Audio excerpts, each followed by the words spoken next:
Olá, boa noite. Iniciando então, gente, olha só. Como está a sua conduta? Uma pergunta e uma provocação ao mesmo tempo. E eu confesso que quando eu recebi esse tema, para a gente poder conversar hoje aqui, recebi esse tema na semana passada, me veio logo em mente essa situação atual da pandemia que estamos vivendo hoje, né? E todas as suas consequências. Logo me veio, além das consequências que todos nós já sabemos, estamos cansados de saber, do próprio Covid-19, me veio em mente aqui o comportamento nosso. Como é que nós estamos nos comportando diante disso tudo? Bem ou mal, né? Como é a nossa conduta? A nossa conduta perante o trabalho, a nossa conduta perante os nossos relacionamentos, a nossa conduta em família, em casa, ou então com os familiares, né? Enfim, a nossa conduta social, como é que ela está? Porque o que me parece é que essa pandemia ela colocou uma grande lupa, uma grande lente de aumento sobre o nosso comportamento, sobre a nossa conduta. Ela nos fez parar completamente no primeiro momento, e com isso veio uma série de questionamentos, e ela também ampliou, vamos assim dizer, alguns comportamentos nossos, bons e ruins, né? Aí cabe a cada um agora, então, fazer essa análise, né? Essa autoanálise. Essa pandemia, ela está servindo para nós como uma grande lente de aumento, como uma grande lupa sobre os nossos comportamentos, sobre a nossa conduta, né? Cada um de nós. E aí, eu quero fazer uma observação com relação ao nosso planeta e à nossa sociedade antes dessa pandemia. Nós viemos passando, isso a espiritualidade já nos fala, desde os livros aqui da codificação espírita, uma série de outros livros na literatura espírita e fora dela, falando que a Terra, que o planeta Terra, atravessa uma grande transformação, que não é somente uma transformação material, mas também, sobretudo, uma transformação moral. Basta perceber que as relações estão se transformando numa velocidade incrível. A tecnologia entrou na nossa vida e fez com que os relacionamentos, a nossa relação com o comércio, tudo isso se transformasse. Nós começamos a ter acesso a muita informação e instantaneamente. Inclusive agora, durante essa pandemia, muitos de nós aí viraram críticos, né? Só que sem se dar conta do volume de informações que nós temos, de informações novas a cada dia. Muitos aí começam a fazer ataques, inclusive, aquelas opiniões que são contrárias à sua, por conta, ou fundamentando suas opiniões com, isso é a ciência que está dizendo, isso é a ciência que está mostrando, é a ciência que está comprovando.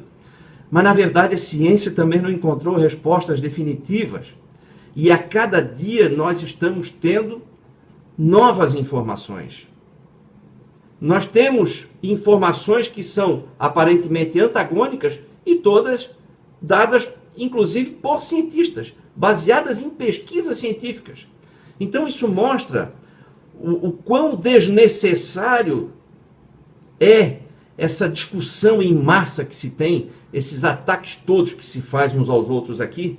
E aí eu chamo a atenção para o Evangelho segundo o Espiritismo, numa passagem que fala, no capítulo 9, ele fala sobre, aqui nas instruções dos Espíritos, fala sobre a afabilidade e a doçura. Eu vou ler esse trechinho aqui, que diz o seguinte: a benevolência com os semelhantes, fruto do amor ao próximo, produz a afabilidade e a doçura, que lhes são a manifestação. Entretanto, não é preciso fiar-se sempre nas aparências. A educação e o hábito do mundo podem dar o verniz dessas qualidades. Quantos há cuja fingida bonomia não é senão máscara para o exterior? Uma roupagem cuja forma premeditada esconde as deformidades ocultas? O mundo está cheio dessas pessoas que têm o sorriso nos lábios e o veneno no coração, que são brandas, contando que nada as machuque, mas que mordem a menor contrariedade, cuja língua dourada, quando falam face a face, se transmuda em dardo envenenado quando estão por detrás.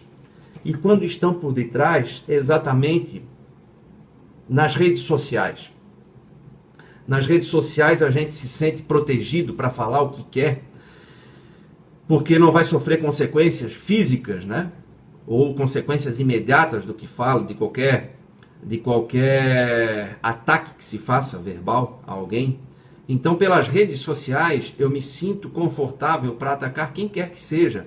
E geralmente com muito ódio, com muito rancor, com muitos sentimentos tóxicos, com muitas palavras tóxicas.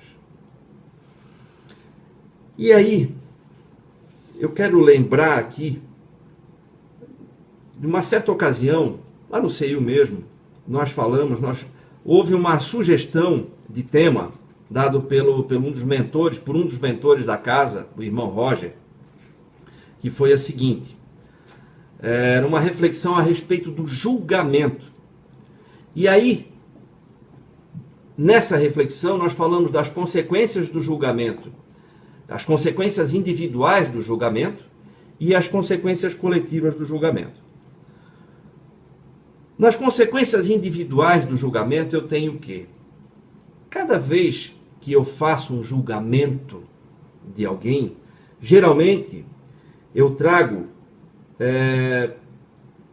junto com esse julgamento, eu trago sentimentos ruins, negativos, tóxicos. Eu trago ciúme, eu trago inveja, eu trago o desejo de vingança.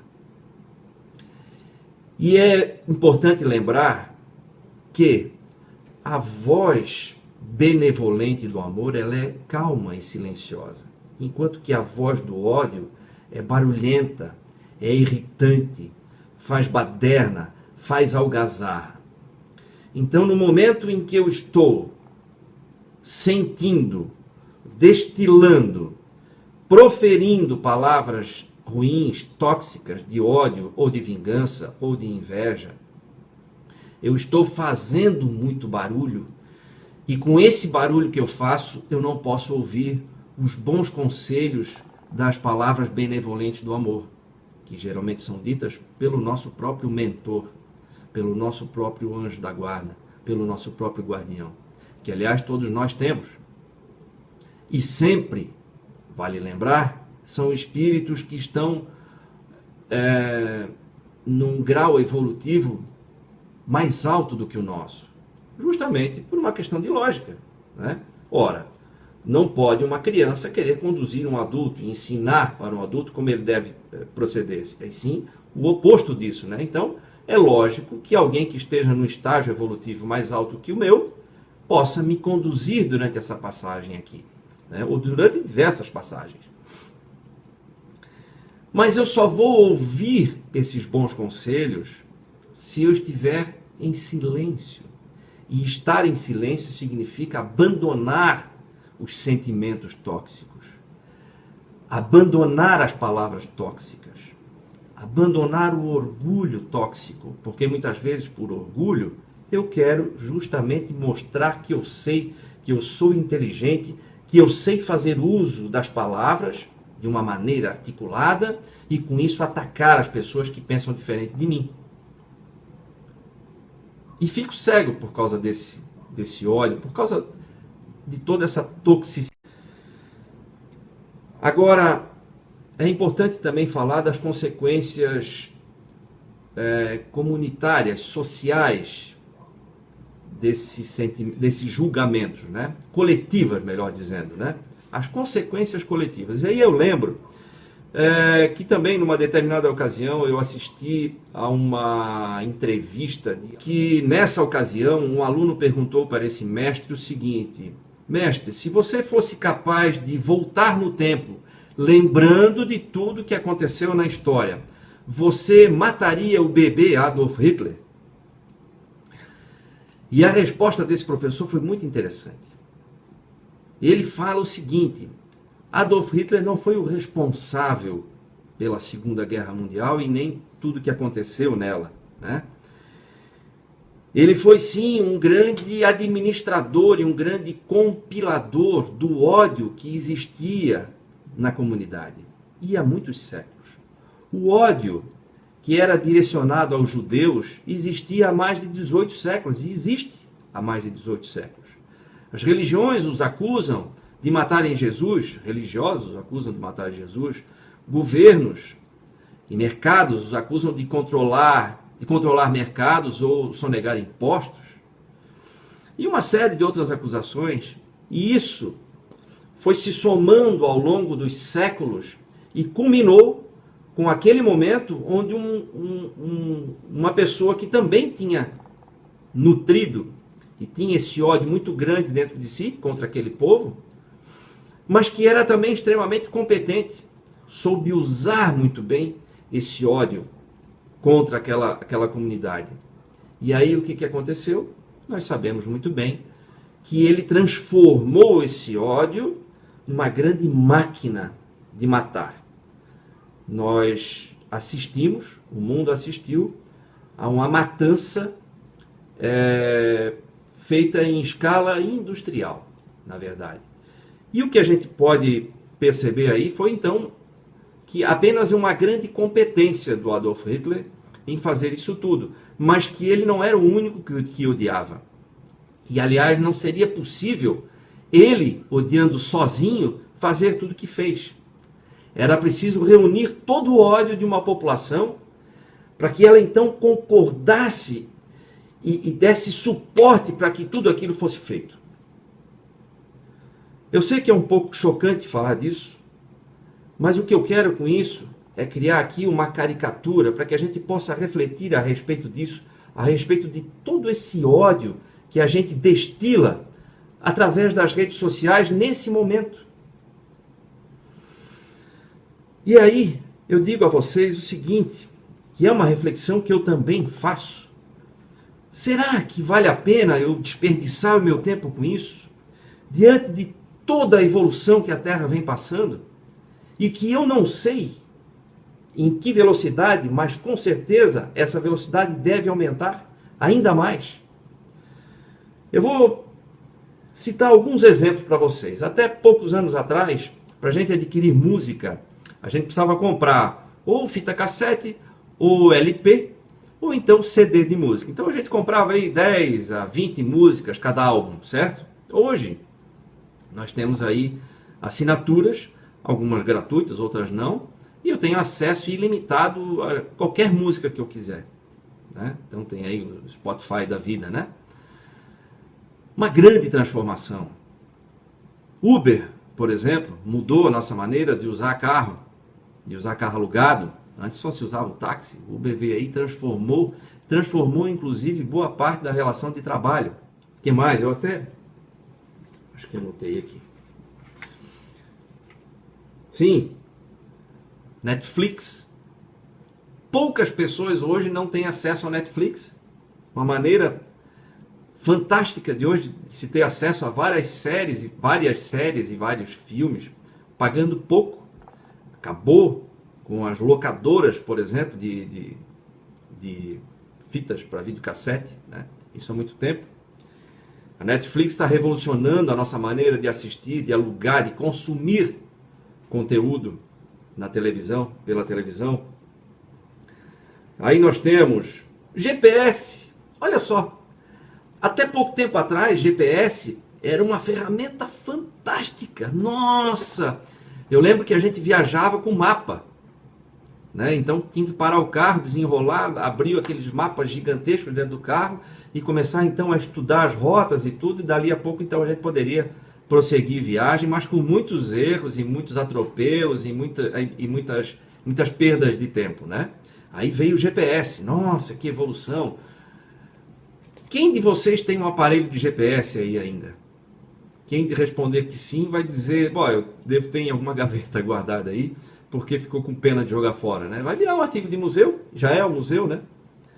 Já é artigo de museu com muito pouco tempo de uso. Hoje todo mundo tem um GPS através de aplicativos.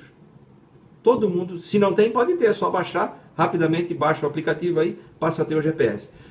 E um GPS compartilhado com uso com a rede social. Então eu passo a ter informações instantâneas sobre como está o trânsito, se tem algum acidente, se tem alguma blitz, tudo eu tenho essas informações em tempo real.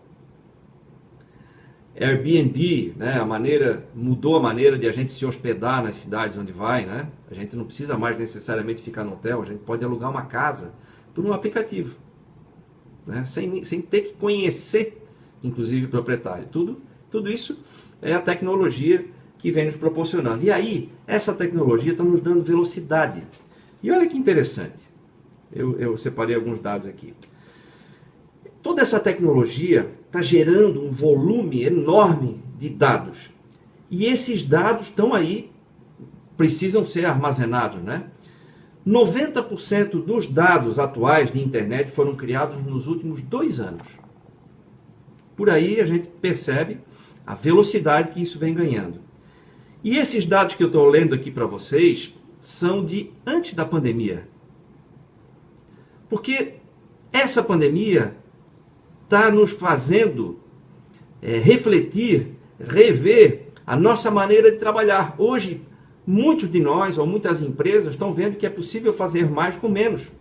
Menos tempo do escritório, mais tempo em casa, na frente do computador, e consigo produzir mais. Perco menos tempo no trânsito, por exemplo. Claro, aquelas empresas, aquelas organizações, aqueles negócios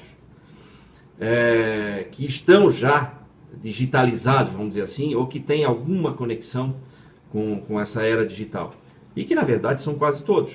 Todo mundo pode, mesmo os serviços mais pesados, se utilizar de grandes ferramentas hoje que estão disponíveis aí na internet. Então, 90% dos dados da internet hoje foram produzidos nos últimos 2 anos.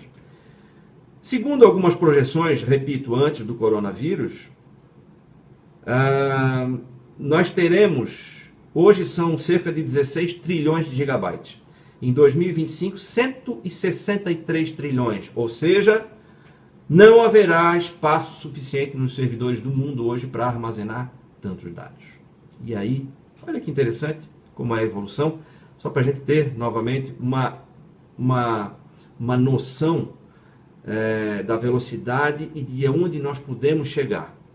É difícil ter uma noção de onde podemos chegar, né? Mas pelo menos mostra o quão evoluídos já estamos, né? nesse sentido.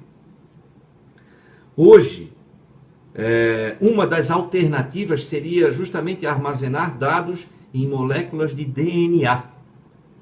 Por quê? Porque as moléculas de DNA, elas parecem loucura mesmo, né? Mas as moléculas de DNA, elas que são grandes repositórios de instruções genéticas de seres vivos, né? Elas levam milhares de anos para se degradar e uma molécula de DNA 1 milhão de vezes mais compacta, mais densa do que o melhor dos discos rígidos existentes na atualidade. Ou seja, uma capacidade de armazenagem imensamente maior. Molécula de DNA. Certo? Estuda-se hoje algumas empresas... Júnior, mas nem todo mundo tem acesso à internet. Pois é. Eu vou citar apenas 2 empresas que têm projetos muito interessantes, que são o Facebook e o Google, que são projetos, um com drones autônomos movidos por energia solar e outro com balões, que são projetos que de levar a internet ao todo o globo terrestre. Então qualquer pessoa poderá ter acesso à internet. Vale lembrar que hoje um cidadão que está lá no Quênia, se ele tiver um smartphone na mão e um bom acesso à internet, ele tem mais acesso a informações do que o presidente dos Estados Unidos, Bill Clinton, por exemplo, nos anos 90 tinha, sendo o homem mais poderoso do mundo, ocupando a posição mais poderosa do mundo. Então hoje a informação e a troca de informações ficou extremamente democrática, e é isso que vai fazer e vai possibilitar que a gente evolua cada vez mais, não apenas como negócios, e não é disso que eu estou falando, mas como seres humanos. Porém, desde que a gente saiba fazer uso de tudo isso que está à nossa disposição. Algumas pessoas ficam presas no lado negativo das coisas. Por exemplo, diante disso tudo, é difícil de imaginar onde nós vamos chegar daqui a 2 anos. Tem estudos, por exemplo, e aí a minha assessora aqui, minha esposa, a Elô, que trabalhou em universidades há mais de 20 anos, me trouxe um número interessante. 65% das profissões em 15 anos, certo? Pronto, me corrigiu aqui. 65% das profissões daqui a 15 anos serão profissões novas. Ou seja, uma criança que está na primeira série hoje, ela vai trabalhar em algo que não existe ainda. Ou então, vamos por outra via. Daqui a 15 anos, mais da metade das profissões que são ensinadas hoje nas universidades não vai mais existir. 15 anos é muito pouco tempo, gente. Só para ter uma noção da velocidade disso. E aí veio essa pandemia para acelerar isso tudo. Por quê? Porque botou todo mundo em casa para pensar. E aí eu vejo como uma grande oportunidade, que é de pensar a respeito disso e a gente reinventar a maneira como a gente se relaciona em casa, no trabalho. Olha só, para muitas pessoas essa estada em casa tem sido positiva, para outras nem tanto. Tanto é que a gente tem visto aí o aumento de violência doméstica, por exemplo. Né? Mas para outras pessoas foi ótimo. Foi ótimo perceber que eu consigo ficar mais tempo em casa sem prejudicar o meu desempenho. Eu consigo ficar mais tempo com a minha família. E eu gosto disso.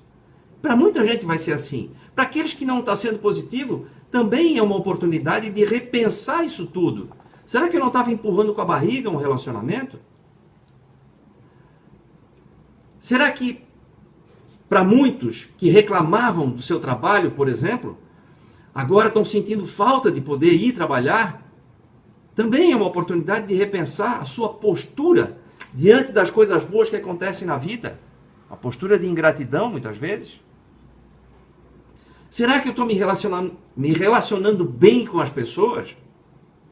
Basta ver o que eu tenho postado, o que eu coloco nas minhas redes sociais e o que eu sinto depois que eu escrevo o que eu escrevi. Ou do que eu leio. E como eu recebo isso tudo que eu estou lendo. Eu estou recebendo bem? Eu saio melhor? Quando eu passo 2 horas lendo posts no Facebook ou no Instagram, onde quer que seja? Ou eu saio pior? Ou eu saio com mágoa, com ressentimento? Então vale essa reflexão, porque esse quesito, essa variável tempo, nós não temos. Nós não temos como prever, mas de uma coisa nós temos certeza, a transformação é gigantesca e ela está aí. E é uma grande oportunidade. Então nós precisamos aproveitar a oportunidade para evoluir. E nós só vamos conseguir aproveitar essas oportunidades se nós fizermos silêncio. E o silêncio só acontece dentro de nós quando eu estou em paz comigo e em paz com as pessoas. Quando eu elimino o ódio, quando eu elimino sentimentos tóxicos, desejo de vingança, inveja, raiva. Hoje eu vejo pessoas discutindo ideologia política. Ah, o melhor é o capitalismo, o melhor é o comunismo. Não, tem que ser o socialismo. Será que as pessoas que desenvolveram essas teorias lá atrás, quando a Terra era outra coisa, completamente diferente do que é hoje, será que se essas pessoas, talvez até estejam reencarnadas hoje, elas concordariam com as próprias teorias que desenvolveram? Será? Então é uma reflexão importante para a gente fazer, porque às vezes a gente fica defendendo ideias que já caíram em desuso há muito tempo, que talvez até o próprio autor da ideia já não concorde mais com isso, porque tenha percebido que o mundo mudou. E o mundo mudou muito e vai mudar muito mais ainda. E aí eu preciso decidir onde é que eu quero estar nesse momento. Eu quero fazer parte de um mundo próspero, que nós vamos ter, um mundo mais próspero, um mundo melhor. Ou eu vou fazer parte do mundo desgraçado, do mundo depressivo, do mundo ruim, que também vai existir? Onde é que eu vou me colocar nesse mundo? Onde é que eu vou me situar nessa transformação inteira? É essa a pergunta que eu preciso fazer. Como está a minha conduta em relação a tudo isso que está acontecendo? Eu estou aproveitando isso como uma oportunidade de evolução? Ou eu estou me desgastando? Eu estou perdendo a chance de aprender? Muitas pessoas estão se colocando como vítima. Eu também tenho que cuidar, eu tenho pai já com quase 80 anos, tenho a avó da minha esposa com mais de 90. São pessoas que precisam de cuidado. Mas esse cuidado tem que ser estratégico, tem que ser inteligente, tem que ser muito cuidado mesmo, com certeza. Mas e aí? Eu vou, então, parar tudo? Parar a minha vida? Não. Eu tenho que procurar alternativas. Talvez eu falando isso agora, algumas pessoas que defendem o bloqueio total de tudo. Aí outras já vão dizer o seguinte: o Júnior está certo. Eu não estou defendendo opinião nenhuma nesse momento aqui. E eu não quero, porque acho que isso não leva a lugar nenhum, dada a enorme velocidade das mudanças de notícias, de informações que vão chegando a cada dia. Portanto, é um dia de cada vez. Nós víamos grandes operadoras de telefonia anunciar preços de DDI, descagem direta internacional. Muitos aqui não sabem o que é isso, nem nunca ouviram falar, né? Mas a gente lembra, né? Gente que tem mais de 40 lembra. Descagem direta internacional era caríssimo. Caríssimo, pouca gente tinha acesso. Quando a gente ia falar com alguém no exterior, era 1 minutinho, 2 no máximo. Aí se reuniu um pessoal e criou o tal do WhatsApp. E hoje a gente fala com o mundo inteiro, de graça, por vídeo, e várias pessoas ao mesmo tempo. E com a ligação perfeita. Já pensou? Aliás, 55 pessoas trabalhavam no WhatsApp quando ele foi vendido para o Facebook. Dá para ter uma noção, então? Com isso eu quero fazer um exercício com vocês de tentar não somente imaginar o que vem pela frente, porque isso é impossível também de imaginar, mas de lembrar o seguinte: então, muito mais importante do que querer prever tudo que vai acontecer, é eu estar em silêncio comigo para poder ouvir os bons conselhos do meu anjo da guarda, que ele é um enviado de Deus para me ajudar. Então é ele que tem a tarefa de me guiar por aqui. Só que eu só vou ouvir os bons conselhos, eu só vou enxergar o caminho iluminado por ele se eu estiver em silêncio. E esse silêncio significa não tóxicos, não sentimentos tóxicos. Isso é uma decisão que eu tenho que tomar. Eu preciso decidir, eu preciso optar por isso. Eu preciso optar por não atacar. Eu preciso optar por não sentir raiva. Eu preciso optar por não odiar, por não desejo de vingança. Eu preciso optar pelo meu progresso. E o meu progresso depende da minha atitude, da minha conduta de amor ao próximo. O amor ao próximo exige paciência. O amor ao próximo exige benevolência. E é através do amor ao próximo que eu me conecto ao amor divino. É assim que funciona o mecanismo. E aí, meus amigos, eu vou encerrar com uma psicografia que foi feita por Chico Xavier, do Espírito Emmanuel, muito curtinha, que diz o seguinte: Jesus nos recomendou amarmos uns aos outros, tal qual ele mesmo nos amou, e perdoar as ofensas 70 vezes 7 vezes. Não porque nos considere habilitados para semelhante comportamento, mas porque, se lhe aceitarmos as diretrizes com paciência, ele se tornará mais intimamente associado a nós e, com ele, estaremos fortes e seguros para fazer isso. Então, uma excelente reflexão a todos. Vamos repensar a nossa conduta diante da sociedade, diante do trabalho, diante dos nossos relacionamentos, diante dos nossos familiares e diante da vida. E vamos escolher onde nós queremos estar nisso tudo. Onde nós queremos estar no meio dessa evolução tão veloz pela qual nós estamos passando.